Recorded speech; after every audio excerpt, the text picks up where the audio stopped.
Bom dia, queridas alunas, queridos alunos.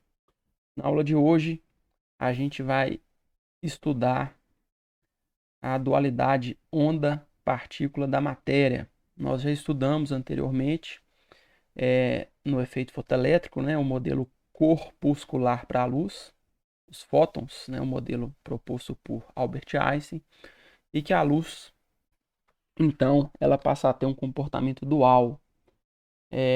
Ora, ela se comporta como partícula, como fótons, e ora ela se comporta como onda eletromagnética, apresentando comportamento de onda como interferência, difração, E aí a gente entra em cena aqui um personagem muito importante na história da ciência, que é o Louis de Broglie. Ele é um físico francês, ele até iniciou sua vida acadêmica na área de história, mas depois, inspirado pelo irmão dele, que era um físico experimental, ele acabou mudando sua trajetória para a física. E ele, na sua tese de doutorado, ele fez uma proposta, ele apresentou um modelo teórico revolucionário, Então, a proposta dele foi o seguinte: ele propôs que a matéria também se comporta como onda. E a inspiração dele foi uma simetria, Se o fóton, a partícula de luz, tem uma onda associada ao seu movimento, que é a onda eletromagnética, por que não a matéria, Por que a matéria, os átomos, os elétrons, Por que que isso não aconteceria também com a matéria? Então ele propõe que a matéria também tem que ter uma onda associada ao seu movimento. Essa foi a ideia dele. E aí ele vai propor uma equação que vai relacionar o caráter de onda com o caráter de partícula da matéria. Então ele vai propor uma equação que vai relacionar o momento linear da partícula, lembrando lá na física do primeiro ano, o momento linear a gente chama de P, alguns chamam de quantidade de movimento, é a massa da partícula vezes a velocidade da partícula. Isso aí tem a ver, inclusive, com a lei de conservação do momento linear, quando você tinha colisões, Antes e depois das colisões, a quantidade de movimento total do sistema, o momento linear total do sistema se conservava, era uma lei de conservação da física. Então, a quantidade de movimento ou momento linear, que é o P, vem lá da física clássica, E o que o de Broglie fez? Ele conhecia que para a radiação eletromagnética, a energia da partícula, proposta pelo Einstein, era HF, onde H é a nossa amiga conhecida constante de Planck. Está aqui embaixo o valor, Um valor muito pequeno, da ordem de 10 elevado a menos 34, a ordem de grandeza, A energia do fóton ele conhecia que era HF. Lembrando que F é frequência, tem a ver com a frequência da onda eletromagnética. Então aqui eu tenho uma equação que para a luz relaciona a energia da partícula com uma propriedade de onda, que é a frequência. Bom, então ele conhecia isso. O momento linear é mv, e na relatividade especial do Einstein, o de Broglie também sabia que a energia, do fóton era dada por P, momento linear do fóton, vezes C, onde C é a velocidade da luz. Então essa aqui é uma equação de energia que vem da relatividade. Aqui a energia do fóton que vem do modelo, corpuscular de fóton proposto pelo Einstein.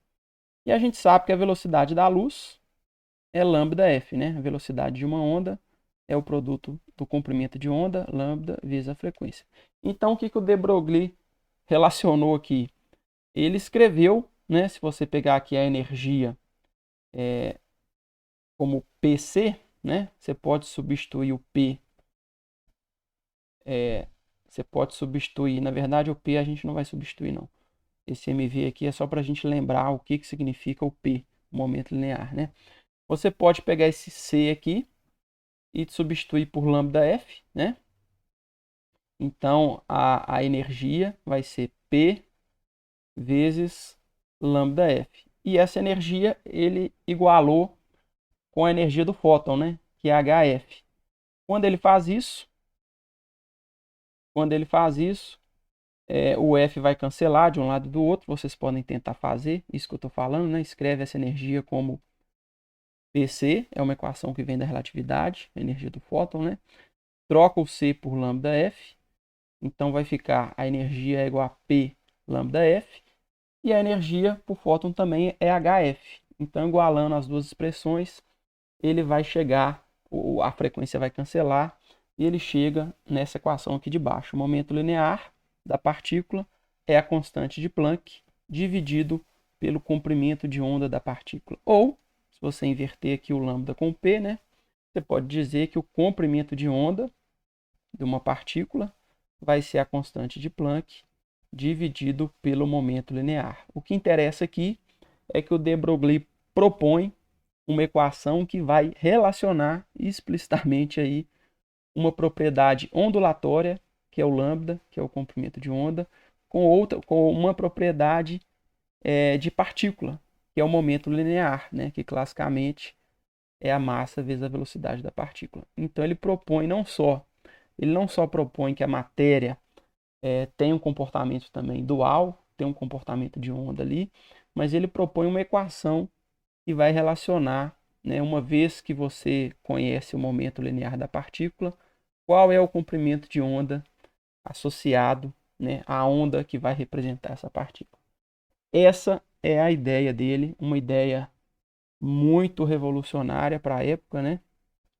Isso aqui acontece em 1924. A coisa foi tão revolucionária que mandaram a tese do de Broglie para o Einstein, né? Para o Einstein opinar. E o Einstein acabou dando um aval e a proposta dele foi aceita, né? Mas ficou uma coisa meio maluca, né? Porque até então a gente até tinha aceitado a luz ter um comportamento dual, mas será que a matéria também vai ter um comportamento dual? Bom, então a gente tem que ir para os experimentos. A física é uma ciência experimental, né? Então os modelos, as teorias, elas têm que estar em acordo com as evidências experimentais. Aqui só relembrando, né? A gente sabe que se a gente tiver aqui uma fonte de luz e essa luz ela passa por uma fenda dupla, duas aberturas aqui, a gente vai ter como se a gente tivesse duas ondas, né? Uma saindo de cada abertura aqui. E as ondas, e essas duas ondas vão se encontrar, e a gente sabe, já estudamos no ano anterior, que uma onda, quando encontra a outra, acontece o princípio da superposição, né? Se encontra crista com crista, tem um reforço. Se encontra vale com vale, tem um reforço também, né? No sentido de ser um vale mais profundo. E se encontra crista com vale, tem uma interferência destrutiva, né? Isso só acontece com ondas. E aí a gente vai ter uma bagunça danada aqui, né? De interferência da onda que passou numa fenda com a onda que passou pela outra fenda. Isso vai dar um padrão, né? Se você botar um anteparo aqui, você vai ter um padrão de interferência. Então você vai ter regiões claras, onde a gente tem interferência construtiva acontecendo, crista com crista, vale com vale, né? E entre essas regiões claras você vai ter aqui regiões escuras, que são as regiões aonde vai acontecer a interferência destrutiva, né? Então, isso acontece com a luz, fiz experimentos, né? Os experimentos mostram isso. E eu vou abrir aqui uma simulação só para a gente ver isso com um pouquinho mais de clareza, né? Então aqui é uma simulação do site aí do FET. Vocês podem procurar e, e brincar com isso, né? Eu vou mostrar aqui rapidamente só alguns pontos. Tá abrindo. Vamos lá. Eita.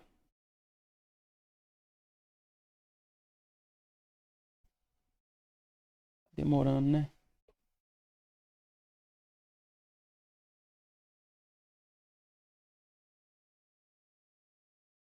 Agora vai. Vamos lá, vamos começar aqui com uma simulação mais basiquinha. Vou pegar aqui uma torneira, né, uma onda, tá? Você vai pingando uma gota aí numa superfície de água tranquila. Você vai ter um padrão de cristas e vales, né? Vou dar um pause aqui. É como se a franja clara representasse aqui no momento uma crista e a região escura representasse um vale, né? Se a gente botar aqui uma visão de perfil, é como se fosse isso daqui, ó. Vou dar um pause. Então essas regiões aqui mais altas são as cristas e as regiões mais baixas são os vales, né? A distância entre uma crista e a crista consecutiva é o que a gente chama de comprimento de onda, né? Isso tem a ver com a frequência. Eu vou variar a frequência aqui para vocês verem como é que o comprimento de onda muda, ó. Aqui eu diminuí a frequência, o comprimento de onda aumenta, olha. A distância entre uma crista e outra aumentou. Se você aumenta a frequência, o comprimento de onda diminui, né? Lembrando que a velocidade da onda é igual a lambda vezes f. Então, lambda e frequência são inversamente proporcionais. Um aumenta, o outro diminui. Então é isso. Vamos olhar de cima. Isso aí vai ser uma onda. Uma onda, imaginar uma onda na água é bom porque a gente vê, né? É concreto, a gente visualiza. Mas isso também acontece com a luz. Você pode pegar aqui um laser, né? E produzir uma luz verde, né? E aí uma luz é uma onda eletromagnética. Então essas cristas e vales têm a ver com o campo eletromagnético que vai oscilando, né? No caso da água é concreto, é a altura da superfície da água. No caso da luz é um conceito mais abstrato, né? Porque a gente está falando da intensidade do campo elétrico e do campo magnético no espaço-tempo, né? Mas a ideia de crista e vale é a mesma. Então tá aí, isso aí é uma onda, né? Agora eu vou voltar aqui para a água e vamos para o próximo ponto. A gente pode produzir um fenômeno aqui chamado interferência, quando você tem, eu vou botar uma frequência maior aqui, quando você tem duas fontes, né, coerentes aí produzindo. Então eu tenho aqui duas fontes de onda, e aí essas ondas quando se encontram, vai acontecer o princípio da superposição. Então, nessa região central aqui, ó, nesse padrão aqui mais central, é uma região onde a gente vai ter um encontro de crista com crista, vale com vale, é uma interferência construtiva. E a mesma coisa, né, nas próximas regiões aqui, ó, semelhantes. Agora reparem que aqui eu tenho uma região meio morta, olha. Essa região aqui são as linhas onde vão acontecer a interferência destrutiva. Um vale vai encontrar com uma crista e você vai ter um padrão ali. No caso da água, né, seria a região onde a água não ia sofrer variação na altura da sua superfície. Nessas regiões aqui, a gente teria um reforço, né? Crista com crista, vale com vale. O mesmo acontece se você tiver duas fontes de luz aqui. Você também vai ter essas duas ondas acontecendo no princípio da superposição. E aí você vai ter, aqui eu vou botar um anteparo aqui, né? Então essa região aqui mais central de interferência construtiva, você vai ter uma franja intensa de luz, né? Uma franja clara. E a mesma coisa nas próximas regiões. E entre uma região clara e outra, a gente vai chamar isso aqui de franjas, né? Entre essas franjas claras, você vai ter regiões escuras, que são regiões onde está acontecendo a interferência destrutiva. Isso acontece com onda em geral, né? A gente está pegando aqui a luz. Agora vamos para o que interessa, né? Que é o experimento da fenda dupla. A gente também pode produzir um padrão de interferência utilizando um sistema de fenda dupla. Então eu vou pegar aqui, no caso aqui, vou botar aqui gerar uma onda, né? E eu vou botar aqui fenda dupla, duas fendas, vou aumentar um pouco aqui a separação. Então aqui a fenda dupla, para você não ter a necessidade de ter duas fontes de luz coerentes para interferir, às vezes a gente cria a partir de uma única onda eletromagnética, você faz ela passar por uma fenda dupla, ou seja, duas fendas, né, duas aberturas aqui, e aí, apesar de ser a mesma onda, né, parte dela passou por uma fenda e parte passou pela outra abertura. Então é como se a partir daqui, né, a partir do momento que passou a fenda dupla, é como se você tivesse duas ondas. E aí elas vão interferir, e se você pegar aqui um anteparo, você vai ver um padrão de franjas claras e escuras, né? Isso é um padrão de interferência que só acontece com onda. E esse experimento ele é muito tradicional na física, e a gente tem como modelar matematicamente e ver que a posição, né, dessas franjas no anteparo, né, a posição das franjas no anteparo tem a ver com a distância entre uma abertura e outra, e tem a ver também com o lambda, com o comprimento de onda da onda que está sofrendo a interferência, né? Então, a posição dessas franjas, você pode medir, né? Botar um anteparo ali, fazer o experimento e determinar essas posições. Existe uma expressão matemática que relaciona essas posições com o espaçamento, a distância entre uma fenda e outra, e com o lambda. Então, se você medir experimentalmente a distância entre uma abertura e outra, e se você medir experimentalmente a posição das franjas, você pode, por essa equação, determinar o lambda, né? Muitas vezes a gente pode usar esse experimento para medir o lambda de uma radiação eletromagnética, né? De uma luz visível, por exemplo. Então esse é o experimento. Agora a gente vai voltar para o nosso slide. E uma coisa importante, né, que eu esqueci de falar na simulação, é que esse efeito é o efeito de interferência. Também uma onda, ela sofre um efeito chamado difração, que é quando a onda consegue contornar um obstáculo. Então, se você pensar numa única fenda e jogar uma onda ali, ela vai contornar esse obstáculo, alterar o seu formato, né? E essa capacidade que a onda tem de adaptar a sua forma de modo a contornar um obstáculo, a gente chama de difração. E para a difração e a interferência acontecer, ela ser perceptível, né, através de uma observação, a gente tem que ter aberturas.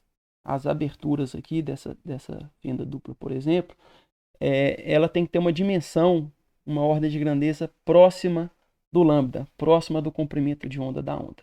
Se a abertura for muito maior, né, muito maior do que o valor do comprimento de onda, a gente não vai conseguir perceber esse efeito acontecendo com clareza.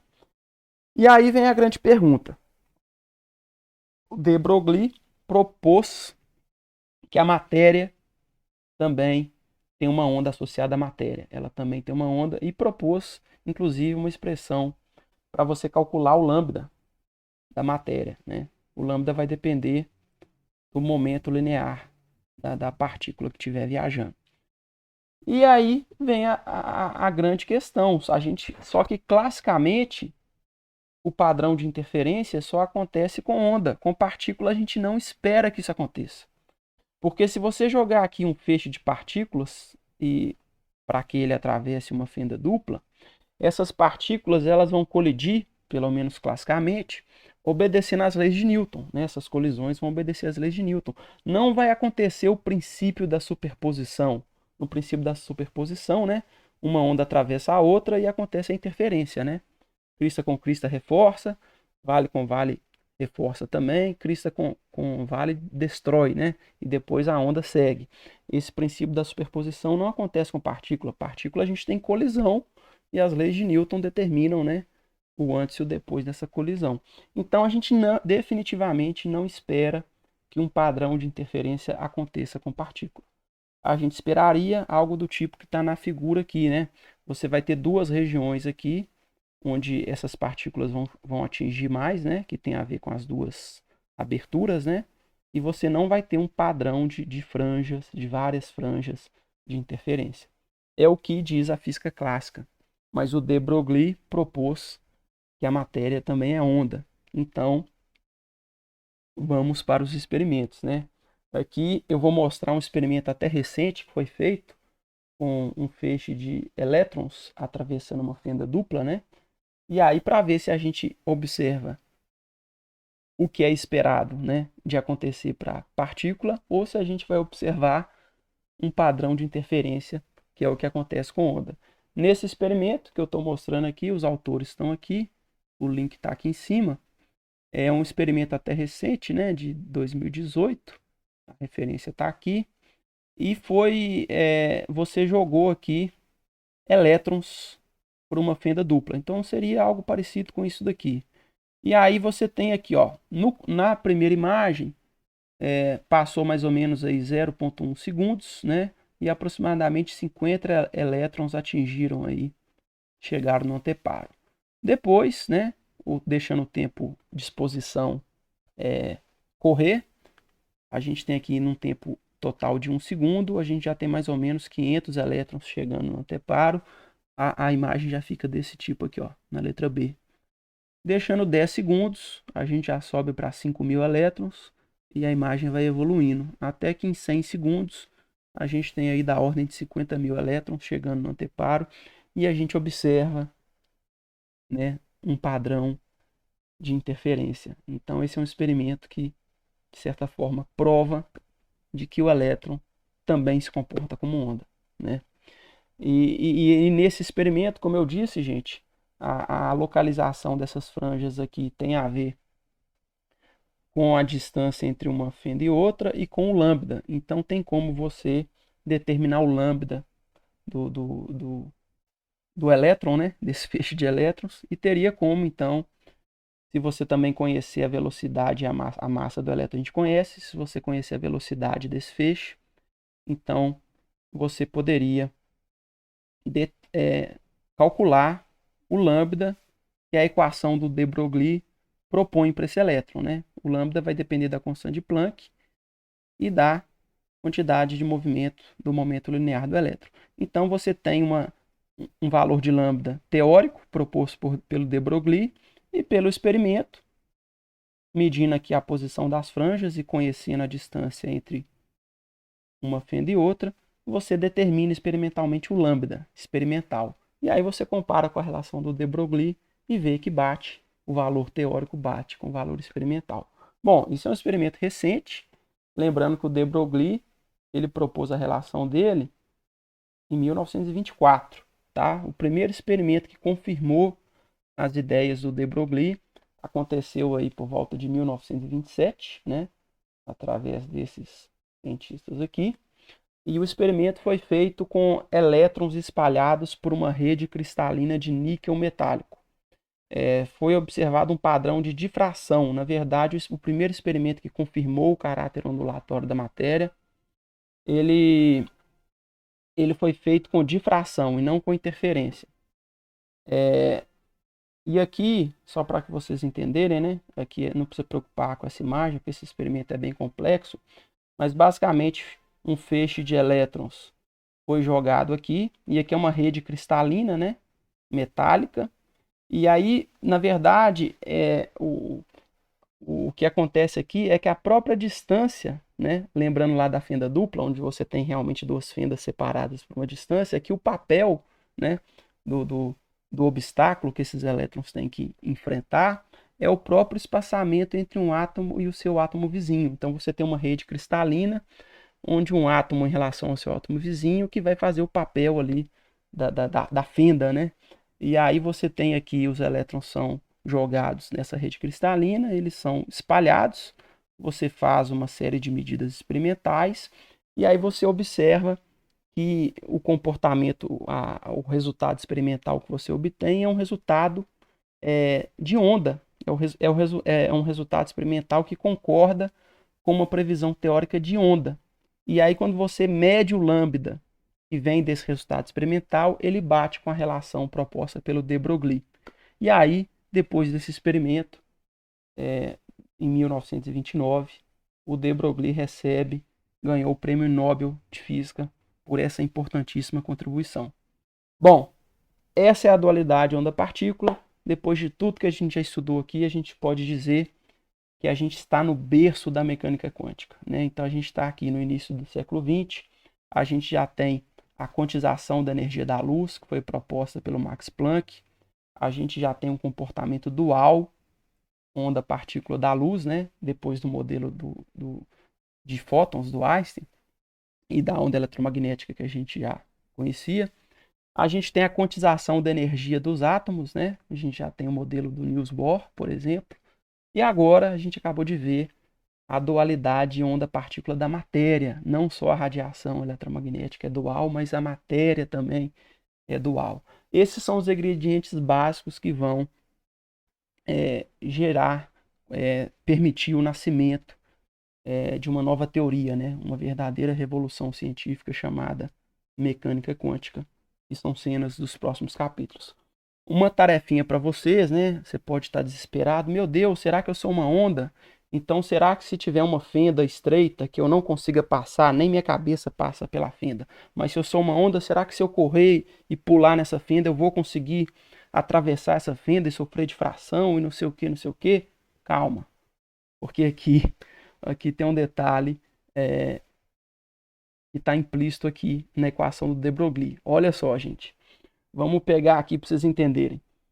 O H, a constante de Planck, é da ordem de 10 elevado a menos 34 metros. Vamos imaginar que você esteja correndo.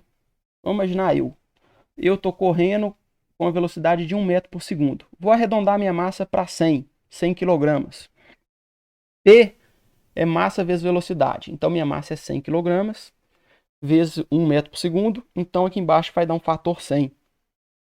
Lá em cima, eu tenho um fator, uma ordem de 10 elevado a menos 34.